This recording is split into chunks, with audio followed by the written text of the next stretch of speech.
Segredos do ocultismo.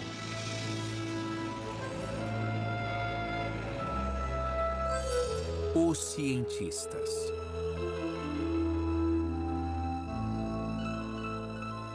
Pode a mente humana afetar o universo, controlar o ambiente ou mesmo o tempo?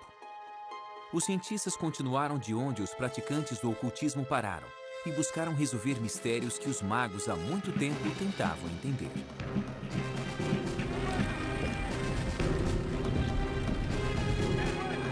17 de março de 1863. John Pelham conduz sua tropa para a Batalha de Kelly's Ford, na Virgínia. Pelham é lembrado por sua coragem, mas essa foi sua última batalha. Mais de um século depois, em Illinois, Margaret Barrett sente uma dor terrível na cabeça. Teriam essa enfermeira do meio oeste e um major da Guerra Civil alguma conexão? Margaret acredita que foi o major numa vida passada. Quando as pessoas têm uma experiência com vidas passadas, a verdade é inquestionável. É uma prova autoevidente. Qualquer um pode duvidar da existência dessa vida passada, menos a pessoa que a experienciou. Você não pode tirar isso dela. Ela sabe. A maioria pensa diferente, mas homens como Isaac Newton, Galileu e Carl Jung são responsáveis por alguns dos maiores avanços na ciência, que um dia foram considerados misticismo. Como saber se coisas que vemos hoje como sobrenaturais e inconcebíveis não se mostrarão ciência totalmente legítima daqui a 50 anos? Desde a Renascença, os cientistas foram muito além das fronteiras estabelecidas. Antes da era da tecnologia, os cientistas confiavam na crença e na intuição. Os primeiros ocultistas acreditavam que o universo era um campo de consciência que eles acessavam para decifrar a obra dos deuses. Achamos que estamos separados uns dos outros, mas nós somos parte de um vasto universo. Essa é a ideia central que os magos ocultistas tinham. Eles expressavam muito bem quando diziam, assim no céu como na terra. Significa que não importa para onde olhemos, os padrões são os mesmos. No nível microscópico, no nosso nível ou no nível cósmico. Aqueles magos acreditavam que o universo e a mente estavam ligados. Uma conexão que os físicos quânticos ainda estão tentando provar. As pessoas acham isso eletrizante, essa sobreposição que existe entre o modo como o cérebro funciona e como o universo funciona. Mas outras práticas da nova era, como o uso da mediunidade e a exploração de vidas passadas, não são aceitas. Todas essas experiências que dizem ser ocultistas, às vezes se originam do corpo de uma patologia cerebral. E isso faz a gente repensar sobre a causa desses fenômenos. Só porque pessoas com epilepsia no lobo temporal experienciam Deus, não precisam negar a ideia de Deus. Mas isso te faz pensar sobre o que é experiência religiosa, porque há conexões neurais que predispõem à religiosidade e ao misticismo. O elo entre magia e ciência sempre foi forte. E uma vez que o místico é provado, se torna um fato científico. É uma busca que tem moldado a visão de mundo do homem desde os tempos de Newton. Isaac Newton nasceu no século XVII, quando o homem ainda acreditava que a Terra era o centro do universo. Ele é conhecido tanto como o pai da ciência moderna, como o último dos grandes magos. Newton era de um intelecto extraordinário. Ele podia se concentrar por horas intermináveis, às vezes durante dias, numa única questão, e mantinha em mente todas as partes. Newton imaginava vividamente suas teorias e somente depois as levava para o campo dos experimentos, uma prática hoje chamada de estado alterado de consciência. As pessoas podem fazer isso ao correr ou se exercitar. Dá para fazer isso jejuando, dá para fazer isso bebendo, se drogando, dá para fazer isso rezando, meditando, ou então pela hipnose. Há muitas práticas diferentes ao longo de milhares de anos pelas quais as pessoas alteram seus estados de consciência. Eu acho que a criatividade requer algo como a aceitação da intuição, a aceitação da inspiração, como ponto de partida para ideias que se revelam profundas, importantes, mesmo as ideias científicas. Se você se abre para o cosmos, você se abre para novos conhecimentos. Newton se apoiava em grande parte num homem que morreu em 1642, o mesmo ano em que ele nasceu, Galileu. Quando Galileu estava mapeando as estrelas e os planetas, a astrologia já era uma ciência de alguns séculos. Nas antigas escolas de mistério, vamos dizer dos egípcios, assim como dos pitagóricos, a meta era se conectar com os deuses e implorar que eles fizessem algo. Os deuses, com seu poder, poderiam atender. Galileu não estava tentando contatar os deuses, ele estava tentando explicar sua obra. Durante a Renascença, os cientistas seguiram os ensinamentos de Aristóteles. As teorias desse grego do século III a.C. eram aceitas pela Igreja Católica. Bem, a ideia de movimento era muito diferente do que nós entendemos hoje em dia. A noção era de que todo tipo de objeto ou substância tinha seu lugar natural. E a terra estava embaixo, depois a água, o ar e o fogo, e por cima a quintessência da qual o céu era feito. Os objetos tenderiam a permanecer em seus locais naturais, e para movê-los você precisaria empurrá-los continuamente. Ele também dizia que a Terra era o centro do sistema solar e que um objeto pesado cairia mais rápido que um mais leve. Até Galileu, essas eram verdades aceitas. Galileu confirmou que a Terra girava em torno do Sol. Aristóteles achava que a matéria cai porque conhece seu lugar no cosmos. A mão de seu criador a guiaria de volta ao local de origem. A compreensão de Galileu da gravidade era bem mais avançada. E ele usou métodos científicos para provar suas teorias. Aristóteles, um grande pensador, achava que objetos pesados caem mais rápido do que objetos leves. E precisaria de 5 minutos para testar isso. Tudo o que ele precisava era de 5 minutos para subir numa casa, pegar uma rocha, uma ervilha e jogá-las ao mesmo tempo. Ele nunca testou. A razão é que o conceito de experimento é estranho para a mente humana. Mas não para Galileu. Ele fez o experimento e viu que eles caem no mesmo ritmo. É por isso que pensamos em Galileu como um grande gênio. Porque ele mesmo disse, podemos fazer perguntas sobre a natureza, não ter noções pré-concebidas. Podemos começar nos perguntando, o que acontecerá se eu jogar a rocha e a ervilha? E veja só, ele descobriu algo contra-intuitivo, que qualquer um pode testar e verificar. Galileu desacreditou completamente a sagrada visão de mundo aristoteliana endossada pela Igreja e pagou caro por isso. Os cardeais da Inquisição rejeitaram suas teorias. Ele continuou publicando e por isso foi considerado culpado por heresia. Galileu foi condenado à prisão domiciliar em 1633 e passou o resto da vida sob a vigilância da Inquisição. Levou 350 anos para a Igreja admitir que estava errada. Nesse meio tempo, Newton havia confirmado as conclusões de Galileu. Isaac Newton era fascinante. Ele nasceu num dia de Natal, era filho de uma viúva. Ele foi criado em um ambiente um tanto austero até sair para a universidade e jamais abandonou a academia. Ele estudou pelo resto da vida. Desde jovem, estudou tudo o que havia disponível para estudar. A Renascença havia se alimentado da redescoberta de textos perdidos dos antigos gregos e dos ocultistas.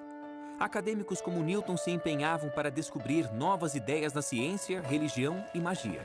Newton não era apenas um cientista, era um alquimista declarado.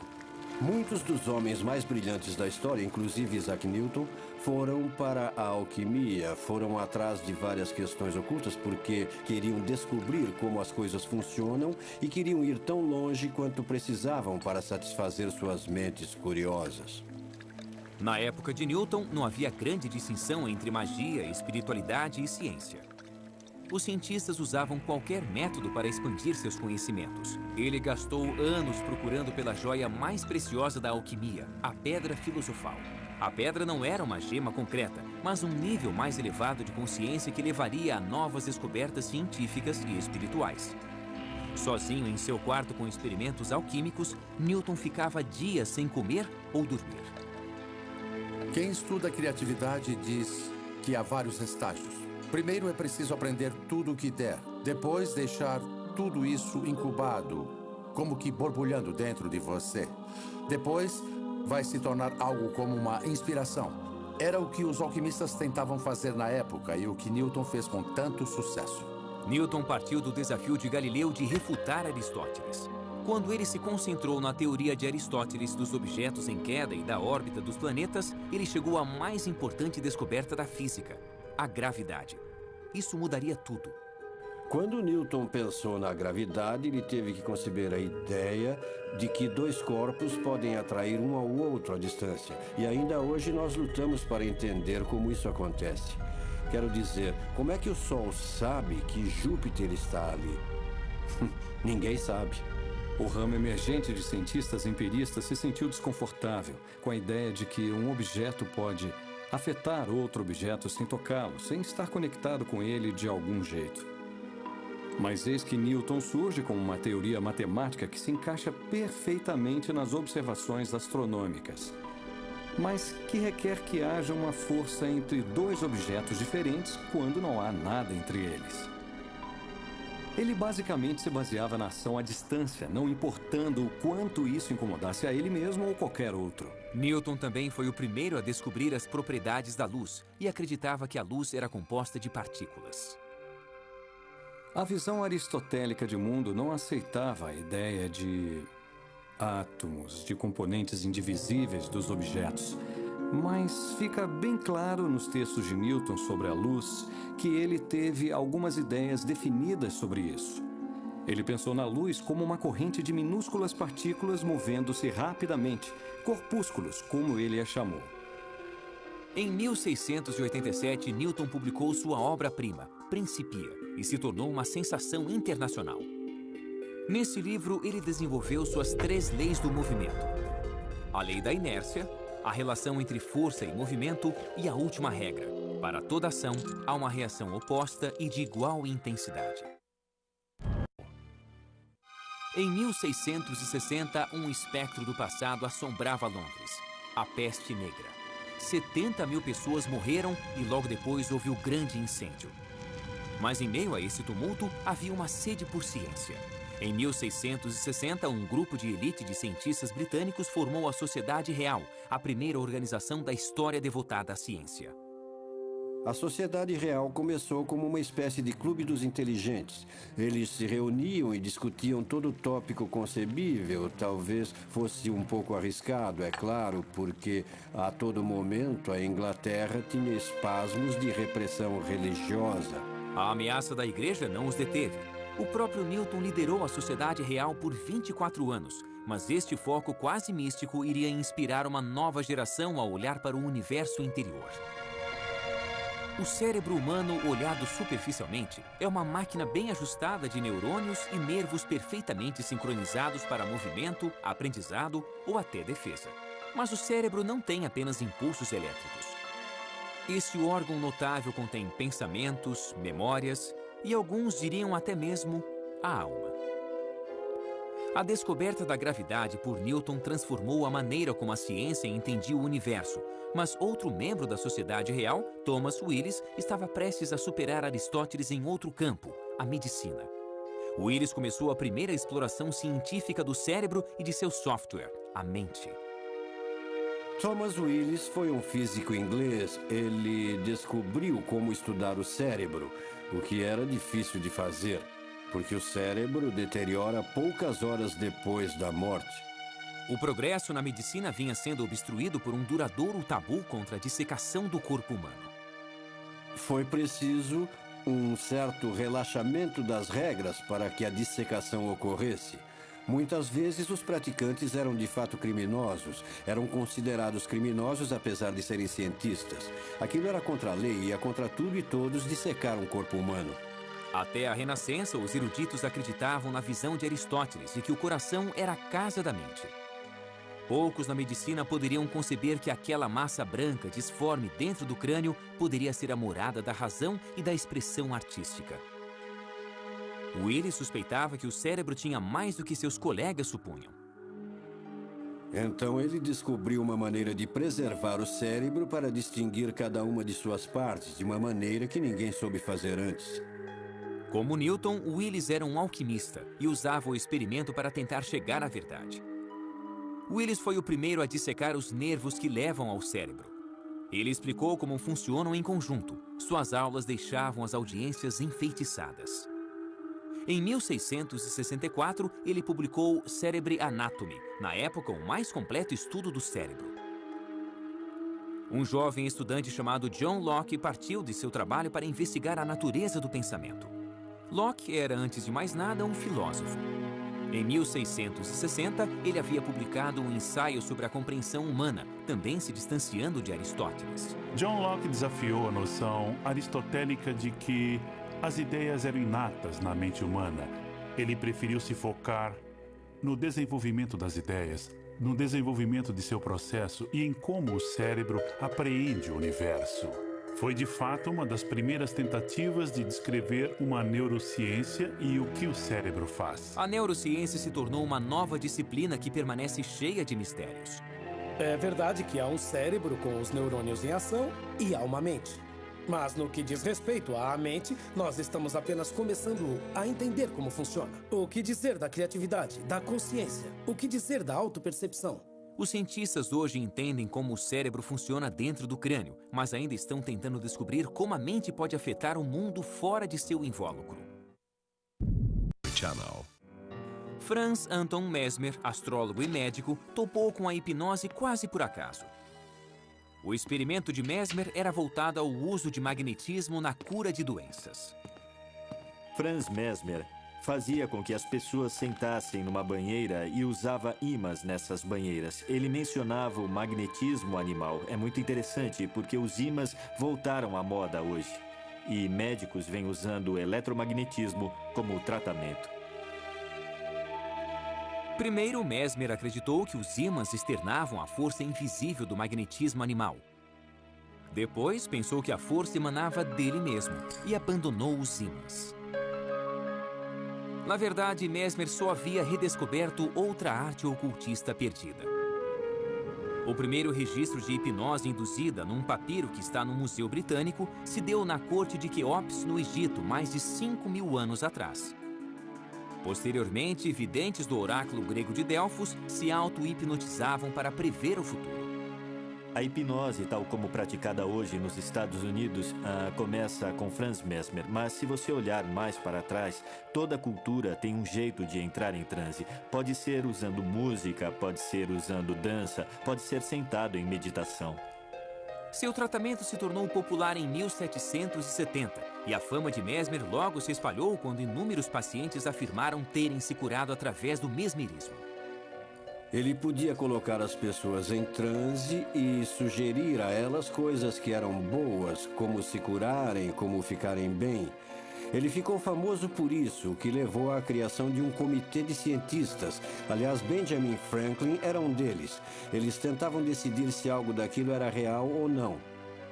Eles disseram, bem, o mesmerismo funciona, mas achamos que funciona por causa da imaginação, não por um princípio operacional.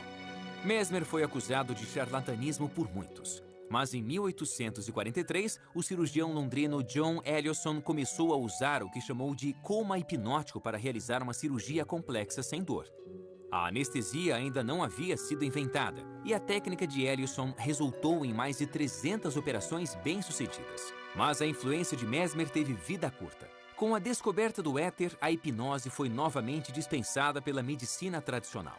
Então, em vez de aceitar a ideia de que nossas crenças podem nos ajudar a nos curarmos e nos recuperarmos, eles apenas descartaram a obra de Mesmer. Mas ele havia criado os fundamentos da hipnose moderna, uma prática que hoje é aceita normalmente como uma forma de tratamento pela medicina. A hipnose requer sugestão e imaginação. Nosso corpo não pode distinguir entre experiências reais e imaginadas. Por exemplo, há um estudo recente sobre raiva e doenças cardíacas. Para deixar as pessoas com raiva, os pesquisadores faziam com que elas imaginassem situações que as deixassem com raiva. E quando elas se imaginavam com raiva, seus corpos respondiam como se houvesse um motivo, uma causa para a raiva, e havia uma mudança notável. Mas o mais belo desse experimento é o poder da imaginação. Nossa imaginação pode nos deixar nervosos. Nossa imaginação pode nos deixar alegres ou tranquilos. Se ficamos com raiva ou alegres, é escolha nossa. Todo um campo de medicina alternativa se desenvolveu utilizando técnicas de sugestão para promover a cura. Há mais de 22 estudos realizados com visualizações na cura do câncer. 18 deles mostram conclusivamente que a visualização ajuda a combater o câncer. Não é surpresa. Obviamente, a nossa mente regula funções corporais. Então, se você pode influenciar a mente, seja pela meditação, seja desenvolvendo certas frequências de ondas mentais, seja apresentando imagens e ideias, é claro que você deverá obter um efeito na materialidade da doença ou uma eficácia no tratamento. Cientistas estudaram o fenômeno cuidadosamente, mas ainda não é claro como e por que ele funciona. Há 2 critérios quando se encontra um novo fenômeno. Um é, ele se encaixa no panorama do que sabemos em ciência ou sobre a mente? O segundo é, pode repeti-lo? A hipnose é rejeitada pela primeira razão, que não é o melhor motivo. Ou seja, como situá-la no que sabemos sobre mente e cérebro? O que é hipnose? Como você entra na mente de alguém e o faz abanar a mão ou agir como um bobo? Não faz sentido. Rejeite. Mas e o segundo critério, repetibilidade? Você pode repeti-la até em centenas de pessoas. E isso vem nos desafiando há uns 100 anos. Sabemos que é um fenômeno válido, perfeitamente legítimo, mas só não temos uma explicação para ele. Antes de Mesmer, os médicos lutaram por séculos para entender os problemas que eles viam em seus pacientes e que não podiam ser explicados pela ciência médica da época. Em 1885, a humanidade estava mudando.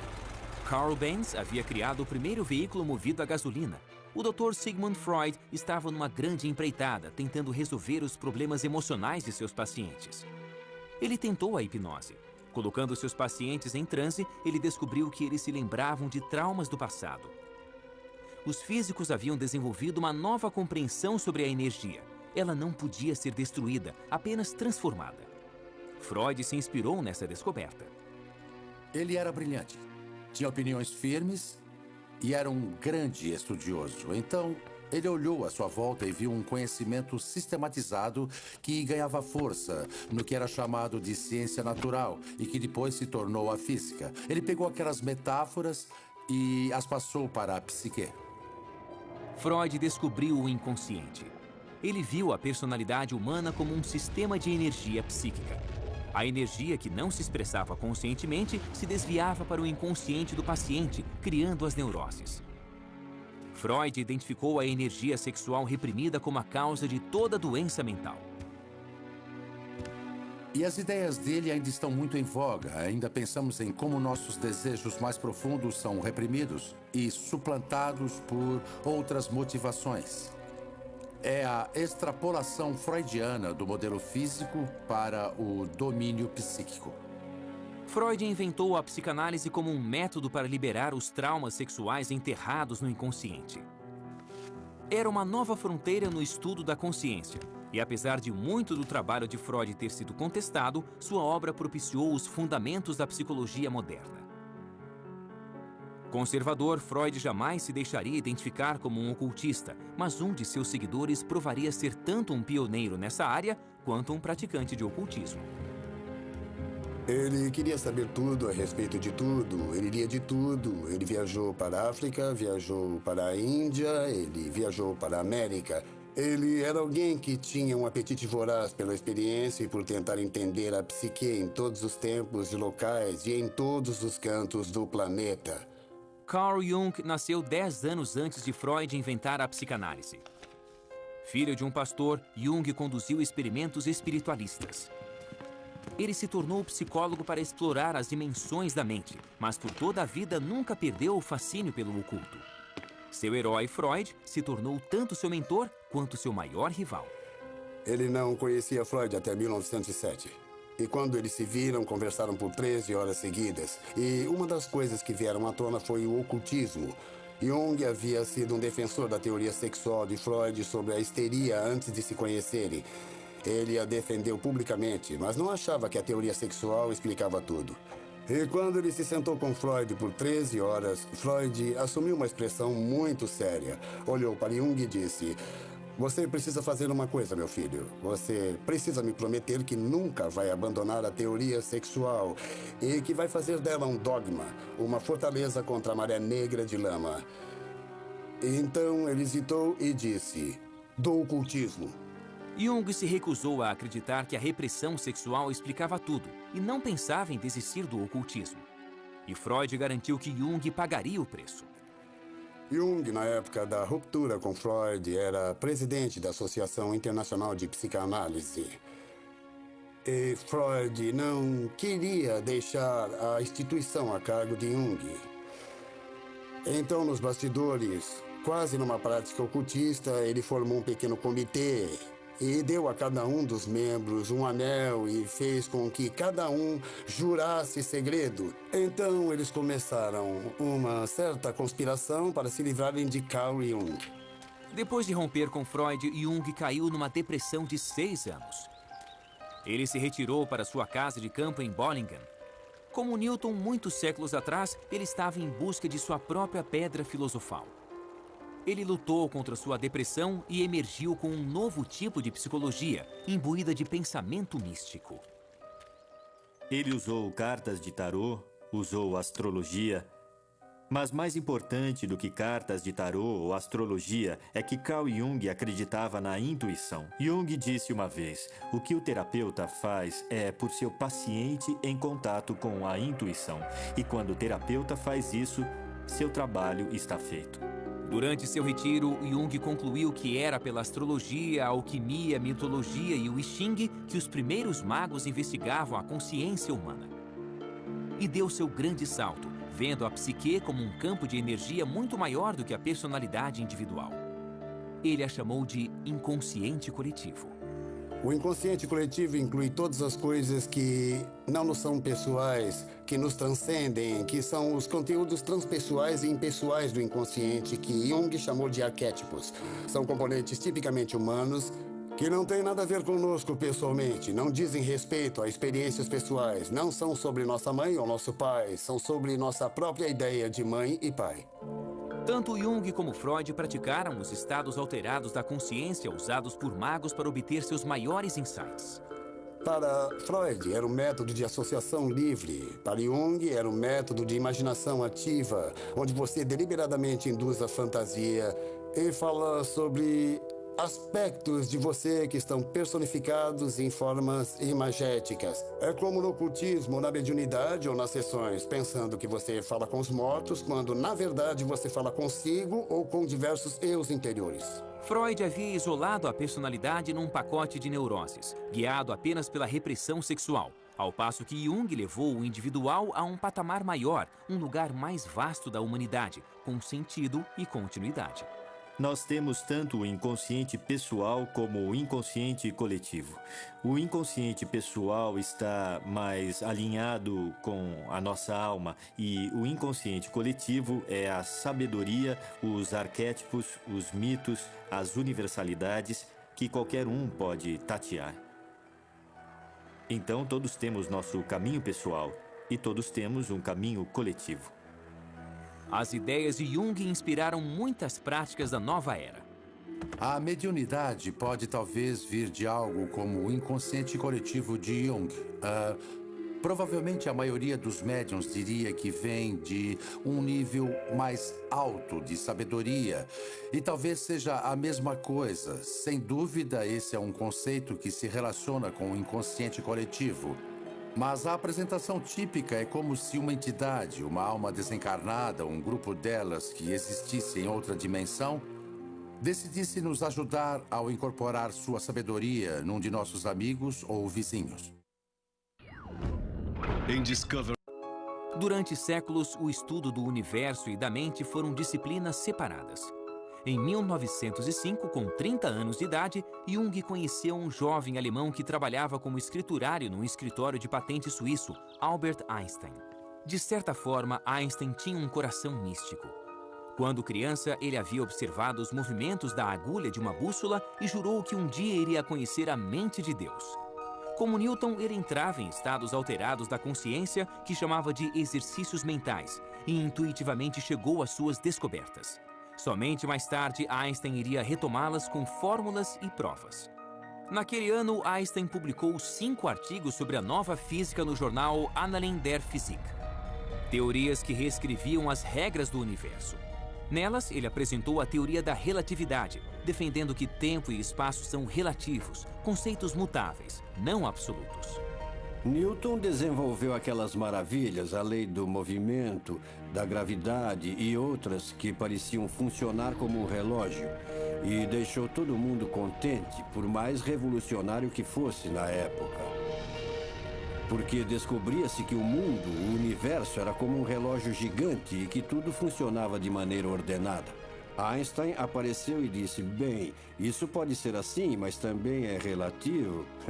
E virou tudo de ponta cabeça de novo. Nas notas autobiográficas de Einstein, ele pedia a Newton que o perdoasse por revolucionar a ciência da física. Einstein, enfim, resolvia a contradição que Newton havia observado no comportamento da luz. A luz age como uma onda, mas às vezes age como partícula, e no processo ele finalmente provou a intuição de Newton a respeito da existência de átomos. O efeito fotoelétrico, como é chamado, se você direcionar um feixe de luz contra uma peça de metal, vai arrancar elétrons. E a teoria das ondas não dá conta dos detalhes de como isso acontece. Então veio Einstein, em 1905, e foi capaz de demonstrar o efeito fotoelétrico perfeitamente ao dizer que, quando a luz interage com o metal, chega em diferentes feixes de energia que dependem só da frequência da luz, não de sua intensidade. Então ainda é uma onda, pois frequência é um conceito de onda, mas age como partícula. Anos depois, Jung registrou que o gênio de Einstein havia influenciado todo o seu trabalho intelectual. E a teoria fotoelétrica de Einstein dava os fundamentos para futuras contradições no mundo subatômico da física quântica. A consciência parecia afetar o universo. Einstein tinha uma convicção basicamente filosófica, de que a teoria da física poderia ser completa, de que se você souber tudo o que há para saber sobre um sistema, você pode prever tudo o que vai se passar dali em diante. Na física quântica não há absoluto. Tudo muda de acordo com a observação. Há uma frase famosa de Einstein que é: Deus não joga dados com o universo, que ele repetiu tantas vezes que um de seus colegas, não sabemos quem, disse: dá para parar de dizer a Deus o que fazer? Einstein rejeitou a física quântica, mas a física quântica não poderia ser ignorada. Os conceitos do ocultismo iriam ajudar a entender algo sobre esse território não mapeado. Para o novo ramo de físicos quânticos, a própria mente tinha um papel integral. O comportamento da matéria depende completamente do observador. A ideia de que a física ou de que a realidade física é, de certa forma, um construto da mente, ou que dependa dela, é certamente uma das maneiras de se interpretar a mecânica quântica, e esse é um dos motivos pelo qual se gera tanta discussão, porque algumas pessoas gostam muito dessa ideia e outras detestam. Os físicos quânticos chamam isso de problema do observador. Se apenas seres conscientes podem ser observadores, então estamos intimamente conectados à própria existência da realidade. Sem nós, haveria apenas uma superposição de possibilidades em expansão, com nada definitivo acontecendo de fato. 15 anos depois da publicação dos artigos revolucionários de Einstein, Wolfgang Pauli, mal saído da adolescência, escreveu uma exposição brilhante da teoria da relatividade de Einstein. Os dois pioneiros da mecânica quântica, Max Born e Niels Bohr, encorajaram Pauli a se juntar a eles em seu campo. As grandes questões se tornaram a obsessão de Wolfgang Pauli. Apesar de ser um homem difícil e perturbado, Pauli era um mestre da intenção. Os cientistas falavam do efeito Pauli. Seus colegas nos laboratórios experimentais de física diziam: Pauli, por favor, fique longe. Porque assim que ele chegava no laboratório, todos os experimentos paravam de funcionar. Eles diziam até mesmo que se Pauli chegasse à cidade num trem, os experimentos iriam parar de funcionar. Ele, como muitos outros que tomamos como grandes cientistas, era um propositor consumado. Ele podia projetar o que estava para acontecer, e acontecia de certa maneira. Ele era um dos mais criativos pensadores da mecânica quântica, por isso. Pauli, como Newton, mergulhou fundo em seu trabalho e acabou tendo um colapso mental. Em 1948, ele foi ao recém-criado Instituto C.G. Jung em busca de ajuda do agora famoso psicólogo. Assim que ele entrou no quarto, o efeito Pauli ocorreu. De repente, um vaso caiu no chão. Ambos iriam mais tarde que, quando o vaso se estilhaçou, eles reconheceram seus destinos. Juntos, eles tentariam compreender o universo usando tanto a física quanto a psicologia. Pauli se tornou um dos grandes contribuidores no desenvolvimento da física quântica, em parte pelas intuições de que ele se valia e, ao menos em parte, pela colaboração com um grande pensador intuitivo, Carl Jung, num campo bem diferente do seu. E, por sua vez, Jung entendeu muito mais e foi mais capaz de expressar com rigor as coisas que sabia devido às contribuições de Pauli. O próprio incidente os levou a desenvolver o conceito de sincronicidade, onde dois eventos supostamente aleatórios colidem para criar significado. Sincronicidade, como Jung define, é a correspondência entre um estado psíquico interior, um estado psicológico e algum evento externo. Essa correspondência tem um alto grau de improbabilidade, parecendo aleatória ou acidental, ou apenas coincidência ou então acaso. Jung e Pauli combinaram seu brilhantismo e sua intuição e chegaram a uma teoria do universo. Se a matéria se comporta de acordo com a observação, teriam os homens feito sua própria realidade? Teriam os pensamentos e sonhos coletivos das pessoas criado o mundo? É uma noção que muitos cientistas rejeitam e que ecoa o ocultismo. As antigas ideias ocultistas de uma consciência latente que permeia nosso mundo tornam muitas das interpretações da mecânica quântica muito mais simples. Porque se a consciência é essencial para o ato da observação, para trazer uma realidade definida dessas ondas quânticas de probabilidade, a vida, de certa forma, se explica melhor se houver outras fontes de consciência além da nossa. A última tentativa de se unificar as teorias de campo de Einstein é a teoria das cordas, que casa a física de Newton com a física quântica em uma nova teoria da gravidade. Teóricos das supercordas acham que no menor nível imaginável, toda a matéria é feita de cordas vibráteis. As diferenças nas observações em física quântica não viriam do inconsciente criando o universo, mas de pequenas variações nas vibrações. A teoria das cordas unifica o pequeno e o grande. Nós temos a teoria de Einstein da relatividade geral, que é uma teoria para a força gravitacional e funciona muito bem para explicar o universo em larga escala. Nós temos a mecânica quântica, que é a teoria do muito pequeno, que também funciona extremamente bem. O problema é que essas teorias não são compatíveis. Você não consegue chegar a uma teoria de gravidade quântica por nenhuma das abordagens convencionais. A teoria das cordas parece extremamente promissora, porque é essencialmente uma teoria quântica. Se for provada, implica num fascinante reino de universos paralelos e múltiplas dimensões. O que a teoria das cordas faz elegantemente é dizer, ok, existem essas coisas minúsculas chamadas cordas de que são feitas todas as outras partículas que existem no universo. E essas cordas são apenas energia. Portanto, se nós descemos para a mais minúscula partícula ou menor elemento do que existe, já que se trata apenas de energia, podemos pensar em nós mesmos como mera energia, o que seria satisfatório para muita gente. Pode-se ver isso de uma maneira religiosa, química ou física. Mas essas teorias talvez nunca sejam provadas.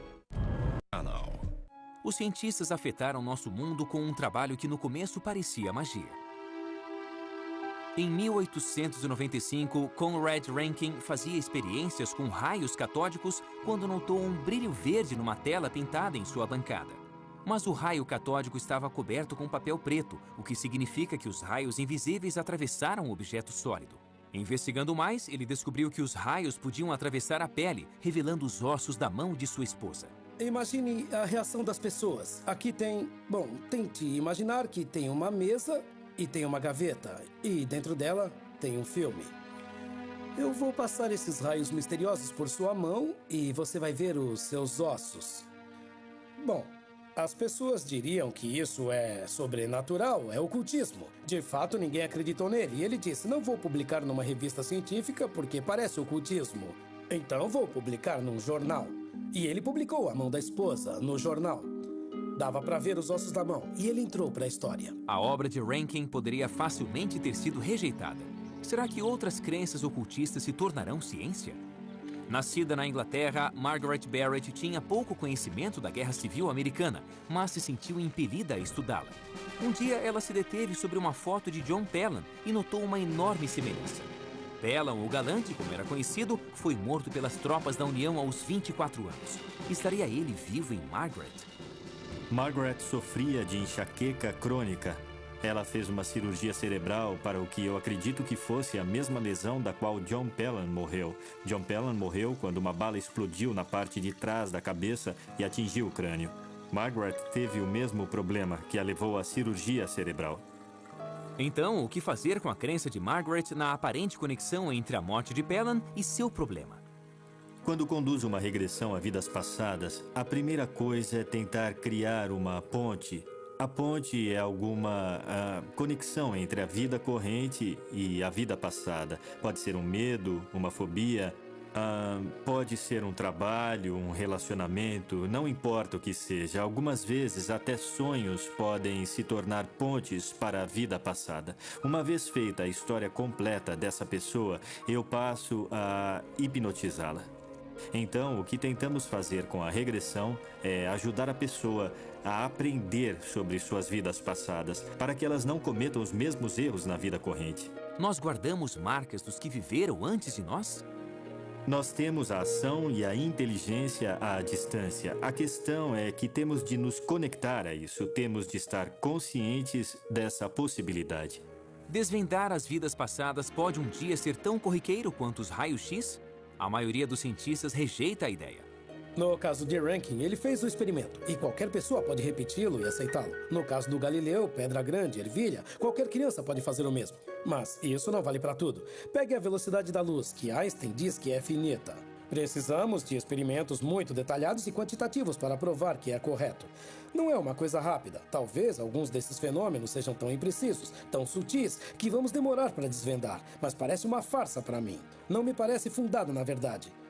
Se você não pode testar uma proposição, se não há como testá-la, não faz parte do nosso conhecimento. O progresso tem sido alcançado por inovadores que querem ir mais além do que a realidade aceita. De maneira interessante, é como se a evolução fosse um tipo de revolução, podemos dizer, pois ela revolve sempre o mesmo tipo de ideias, expressas de maneiras diversas, com novas ferramentas para sondar mais profundamente o âmago do conhecimento. Mas, feitas as contas, nós estamos ainda olhando para o mesmo quadro, o mesmo universo, com a esperança de refinar um pouco mais a compreensão. Nós ainda trabalhamos de mãos dadas com os antigos magos. Hoje, a mente é tão misteriosa quanto o universo foi um dia. Poderão um dia os cientistas descobrir que os homens criaram sua própria realidade?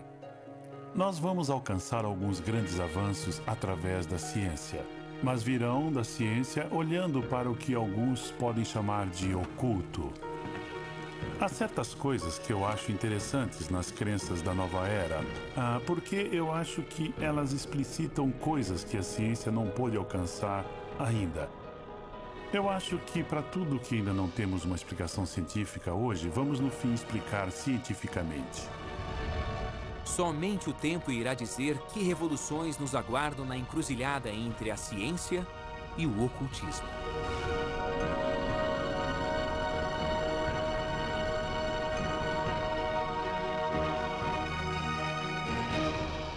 Versão brasileira, Tempo Filmes, São Paulo.